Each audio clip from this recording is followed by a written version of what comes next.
Life span of an actor, especially film actor, it is between action and cut. അത്രയേ ഉള്ളൂ.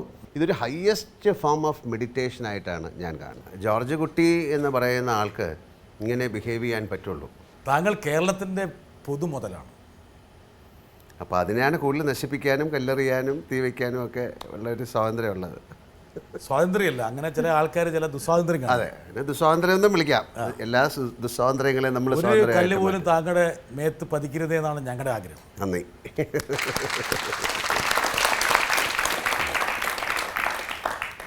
വലിയൊരു വിജയത്തിൻ്റെ കൊടുമുടിയിലാണ് ശ്രീ മോഹൻലാൽ. താങ്കളുടെ പുതിയ സിനിമ ദൃശ്യം നിറഞ്ഞോടുകയാണ്.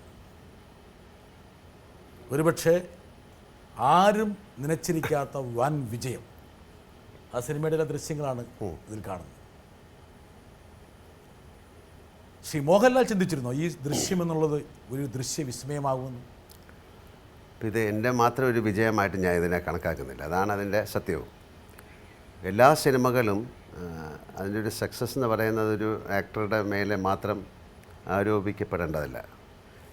ദൃശ്യം എന്നുള്ള സിനിമയുടെ സക്സസ് എന്ന് പറയുന്ന ബേസ് അതിൻ്റെ കഥ, അതിൻ്റെ തിരക്കഥ, അതിൻ്റെ സംവിധാനം, അത്രേ അതിൻ്റെ ഒരു ക്രാഫ്റ്റാണ്. വളരെ എന്തുകൊണ്ട് ഈ സിനിമ ഇങ്ങനെ ഷൂട്ട് ചെയ്യാൻ പാടുള്ളൂ എന്നൊരു നിയമമുണ്ട്. നമ്മൾ പലപ്പോഴും പല സിനിമകളും ആ സിനിമയ്ക്ക് ആവശ്യമല്ലാത്ത രീതിയിലുള്ള ഷോട്ടുകൾ, അത് ആൾക്കാർക്ക് ഡിസ്റ്റർബൻസ് ഉണ്ടാക്കും.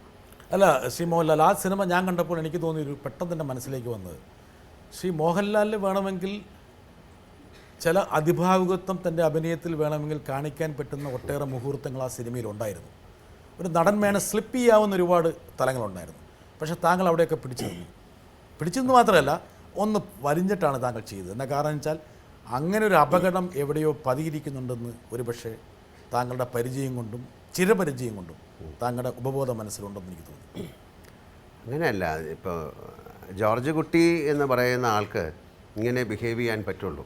അയാൾക്കൊരിക്കലും 1% പോലും അയാൾ ഓവർ ആക്ട് ചെയ്ത് കഴിഞ്ഞാൽ പിടിക്കപ്പെടാൻ സാധ്യതയുള്ള ഒരുപാട് സന്ദർഭങ്ങളിലൂടെയാണ് അയാൾ കടന്നു പോകുന്നത്. ഒരുപക്ഷെ അതിലൊരു സീനുണ്ടാകും, പോലീസുകാരൻ പറയാണ് അയാൾ തിരിഞ്ഞു നോക്കും, ജോർജ് കുട്ടി തിരിഞ്ഞു നോക്കും. അതാണ് പോലീസിൻ്റെ ലാംഗ്വേജിൽ, അല്ലെങ്കിൽ ഒരു എന്താ പറയേണ്ട ഒരു സൈക്കോളജിക്കൽ അപ്രോച്ചാണ്. പക്ഷേ ജോർജ് കുട്ടി എന്ന് പറയുന്ന ആൾ തിരിഞ്ഞു നോക്കാൻ ശ്രമിച്ചിട്ട് വേണ്ട എന്ന് പറഞ്ഞ് നടക്കുന്നു. അപ്പോൾ തീർച്ചയായിട്ടും ആ സ്ക്രിപ്റ്റിൻ്റെ പിൻബലം അതിനുണ്ട്. പിന്നെ അറിഞ്ഞോ അറിയാതെയോ നമുക്ക് അത്തരം സിനിമകളിൽ ഈ സാധാരണ ഇത്തരം സീരിയസ് വിഷയങ്ങൾ കൈകാര്യം ചെയ്യുമ്പോൾ, അല്ലെങ്കിൽ സെറ്റിൽ എന്നുള്ള വാക്കൊക്കെ ഉപയോഗിക്കാവുന്ന, അതിൽ വളരെ ശ്രദ്ധിച്ച് കൈകാര്യം ചെയ്യേണ്ടതാണ്.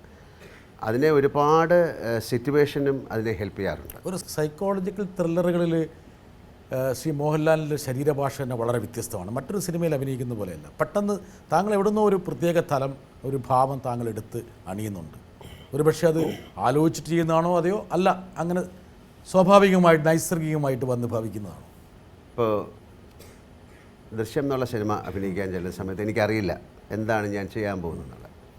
അതിൻ്റെ കഥ അറിയാം. ആ സിനിമയുടെ തുടക്കം എന്ന് പറയുന്നത് ഇൻ്റർവെല്ലിൽ കഴിഞ്ഞിട്ടുള്ളൊരു സീനാണ് എടുക്കുന്നത്. അയാൾ ആ കാറ് കണ്ടെത്തുകയും അതിൽ കയറിപ്പോവുകയും ചെയ്യണം. അപ്പോഴത്തേക്ക് സിനിമയുടെ ഇൻ്റർവെല്ല് കഴിഞ്ഞിരിക്കുന്നു. അതാണ് നമ്മൾ എടുക്കാൻ പോകുന്നത്. അപ്പോൾ ആ സീൻ എടുത്തു കഴിഞ്ഞ ശേഷം അടുത്ത ദിവസം വേറൊരു സീൻ എടുക്കുമ്പോൾ അറിയാതെ ബാക്കിയുള്ള ക്യാരക്ടേഴ്സ് എല്ലാം കൂടെ ഉള്ള സീനുകൾ എടുക്കുന്ന സമയത്ത് അറിയാതെ ജോർജ് കുട്ടി എന്നൊരു ക്യാരക്ടർ ഷേപ്പ് ആവുകയാണ് എന്നെ സംബന്ധിച്ചിടത്തോളം. അത് ഈ സിനിമയിലല്ല, ഏത് സിനിമയിലായാലും. അത് എങ്ങനെ ചെയ്യുന്നു എന്ന് ചോദിച്ചു കഴിഞ്ഞാൽ അതിനൊരു മറുപടിയില്ല. ശ്രീലാൽ, ജിത്തുവിൻ്റെ വൈഫ് പറഞ്ഞൊരു കാര്യമുണ്ട്. അതായത് ലാൽ ഉഴപ്പി അഭിനയിക്കുകയാണ്. ഇത് ഈ പടം തകർക്കാനുള്ളൊരു പരിപാടിയാണെന്ന് തോന്നുന്നു. മഹാഭൂലോക ഉഴപ്പാണ്. ഒരു സിനിമ അഭിനയത്തിൽ കൊടുക്കേണ്ട ഒരു ഗൗരവമോ പാഠമോ ഒന്നും താങ്കൾ കാണിക്കുന്നില്ല എന്ന്. ഇത് ഞാൻ പറഞ്ഞല്ല, വേണം കേൾക്കാം. അതെ, ചേട്ടാ, ഈ ദൃശ്യത്തിൻ്റെ ഷൂട്ടിങ് ലാലേട്ടൻ വന്ന് ജോയിൻ ചെയ്തു. കുറച്ച് ദിവസങ്ങൾ കഴിഞ്ഞപ്പോൾ ലാലേട്ടനറിയാലോ, എൻ്റെ വൈഫാണ് അതിൻ്റെ കോസ്റ്റ്യൂം ഡിസൈനർ. അപ്പോൾ ഒരു ദിവസം ഞങ്ങൾ റൂമിലിരിക്കുമ്പോൾ ലിൻഡ എന്നോട് ചോദിച്ചു, ലാലേട്ടന് പ്രൊജക്റ്റിൽ എന്തോ ഒരു താല്പര്യക്കുറവ് പോലെ തോന്നുന്നു, അങ്ങനെ ഇങ്ങനെയാണെന്ന് ചോദിച്ചു. അപ്പോൾ ഞാൻ പറഞ്ഞു, എന്താ അങ്ങനെ തോന്നി? അപ്പോൾ ഞാൻ പറഞ്ഞു, അല്ല, ലാലേട്ടൻ ചെയ്യുന്ന കണ്ടിട്ട് എന്തോ ഒരു ശരിയാകുന്നില്ല എന്ന് തോന്നുന്നു, അല്ലെങ്കിൽ എന്തോ ഒരു സുഖം തോന്നുന്നില്ല. അപ്പം ഞാൻ പറഞ്ഞു, ആദ്യത്തെ 1-2 ദിവസം എനിക്കും അങ്ങനെ തോന്നി. പക്ഷേ ഇത് മിക്കവാറും സ്ക്രീനിൽ വരുമ്പോൾ ഇത് വേറെ രീതിയിലായിരിക്കും എന്ന് പറഞ്ഞു. അപ്പം ശരിക്കും ലിൻഡ അപ്പോഴും കൺവിൻസ്ഡ് അല്ല, എന്തോ ഒരു പ്രശ്നമുണ്ട്, ചിലപ്പോൾ നമ്മളിനി വല്ലതും എൻ്റെ ഡയറക്ഷൻ ശരിയായിട്ടാണ്, അങ്ങനെയൊക്കെ ഒരു ടെൻഷൻ പുള്ളിക്കുണ്ട്. ഇനിയിപ്പം ഇവൻ ചെയ്യുന്നൊന്നും ശരി, അങ്ങനെ വല്ല ഫീലിംഗ് ലാലേട്ടുണ്ടാകും.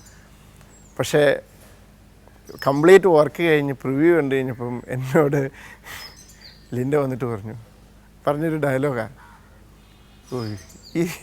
ഇതൊരു വല്ലാത്ത മനുഷ്യൻ തന്നെയാണ്. കാരണം അവിടെ ചെയ്തപ്പം ഒരു ഉഴപ്പി ചെയ്യുന്ന പോലെ ഫീൽ ചെയ്തു, പക്ഷെ അത് സ്ക്രീനിൽ വന്നപ്പോൾ അത് എന്താ പറയുക, ഏറ്റവും പെർഫെക്റ്റ് ആയിട്ടുള്ള, ഏറ്റവും എവിടെയൊക്കെ കറക്റ്റ് ഫീൽ കൊടുക്കണോ ആ കറക്റ്റ് ഫീല് എവിടെയൊക്കെ എന്താ പറയുക, അത് എത്ര നാച്ചുറലായിട്ട് ചെയ്തു എന്നുള്ള ആ ഒരിത് എൻ്റെ വൈഫിൻ്റെ ഇതിൽ നിന്ന് വന്നു. മോഹൻലാൽ ഇല്ല, ഞാൻ പറയാം. ഇപ്പം എന്താ പറയുക, ഇത് എനിക്ക് ഉറപ്പായിട്ട് അറിയാം, ജിത്തുവും വൈഫും ഇത് ഒരുപാട് തവണ ചർച്ച ചെയ്തിട്ടുണ്ടാവും. ഉണ്ടാകും. താങ്കളോട് വന്ന് പറയാനുള്ള ധൈര്യം ഉണ്ടായിട്ടുണ്ടാവില്ല. ധൈര്യമല്ല കാര്യം, ഇത് അവർക്ക് തോന്നിയ ഒരു കാര്യമായിരിക്കാം. നമ്മൾ ഇതല്ലേ, ഇതൊരു സിനിമയ്ക്ക് ഒരു കണ്ടിന്യൂറ്റി ഓഫ് ആക്ടിങ് ഇല്ല. ഇപ്പോൾ നമ്മൾ 30ാമത്തെ സീൻ എടുത്തിട്ട് പിന്നെ എടുക്കാൻ പോകുന്ന 3ാമത്തെ സീനായിരിക്കും, അത് കഴിഞ്ഞിട്ട് 93ാമത്തെ സീനായിരിക്കും എടുക്കുന്നത്. അപ്പോൾ ഒരു ആക്ടറുടെ അറിഞ്ഞോ അറിയാതുള്ളൊരു ബ്രില്യൻസാണ് അത്. അതിന് ഇപ്പോൾ പെട്ടെന്നൊരു ഉദാഹരണം ഞാൻ പറയാം. തന്മാത്ര എന്നുള്ള സിനിമ കണ്ടതിന് ശേഷം എൻ്റെ കൂടെയുള്ള ആൻ്റണി എന്നോട് വന്നു, സാറേ എനിക്കിങ്ങനെ ഷേക്കാൻ. ഞാൻ പറഞ്ഞ എന്താണ് സാർ, ഞാനിതിൻ്റെ ഷൂട്ടിംഗ് കണ്ടപ്പോൾ ഇത്രയും സീരിയസ് ആയിട്ടുള്ളൊരു പ്രമേയം, ഓരോ ഷോട്ട് കഴിഞ്ഞിട്ട് സാറ് വന്നിട്ട് ഭയങ്കര ചിരി. ഞാൻ എപ്പോഴും അങ്ങനെയാണ്, എൻ്റെ ഒരു ഷോട്ട് കഴിഞ്ഞ് കഴിഞ്ഞാൽ ഞാൻ അതിൽ നിന്ന് മാറാനായിട്ട് ഞാൻ പോയിട്ട് തമാശകളും കാര്യങ്ങളും പറയാതെ ചിരിക്കുക ആൾക്കാരുമായിട്ട്. അപ്പം ആൻ്റണി പറഞ്ഞു, ഞാൻ വിചാരിച്ചത് എന്താണ് സംഭവിക്കാൻ പോകുന്നത്, പക്ഷേ സിനിമ കണ്ടപ്പോഴാണ് എന്ന് പറയുന്നൊരു ടോട്ടാലിറ്റിയെക്കുറിച്ചൊരു ധാരണ നമുക്കറിയാതെ ഉണ്ടാകും. പിന്നെ നമ്മുടെ ഒരു മെത്തേഡ് ആക്ടിങ്ങോ അങ്ങനെയൊന്നുമല്ല, ഒരു സീനിനെ അഭിനയിക്കാൻ വേണ്ടിയിട്ടൊരു മൂഡ് ക്രിയേറ്റ് ചെയ്യുക അങ്ങനെയൊന്നുമല്ല. പക്ഷേ ഒരു പ്രാക്ടീസ് ആയിരിക്കാം, അറിയാതെ സംഭവിക്കുന്നതായിരിക്കാം. ഞാൻ ഒരിക്കലും ഒരു സീരിയസ് ആയിട്ടുള്ളൊരു അപ്രോച്ചിലോട്ട് ഞാനൊരു സ്കില്ലായിരിക്കും. ഞാനിപ്പോൾ വളരെ സീരിയസ്, ഇപ്പോൾ കിരീടമായാലും അല്ലെങ്കിൽ ദശരഥമായാലും ഭരതമായാലും എല്ലാ സിനിമകളും നമുക്ക് ഏറ്റവും, ഇപ്പോൾ രാംഗോപാൽ വർമ്മയുടെ കമ്പനി എന്നുള്ള സിനിമയുടെ ഷൂട്ടിംഗ് കഴിഞ്ഞിട്ട് ഇതേപോലെ രാംഗോപാൽ വർമ്മ എന്നെ വിളിച്ചു പറഞ്ഞു, ലാൽ, ഞാൻ ഈ നിങ്ങളുടെ ഓരോ ഷോട്ടുകളും ഞാൻ സ്ക്രീനിൽ കണ്ടുകൊണ്ടിരുന്നപ്പം ഞാൻ വെച്ച് ഈ മനുഷ്യൻ എന്താണ് കാണിക്കുന്നത്.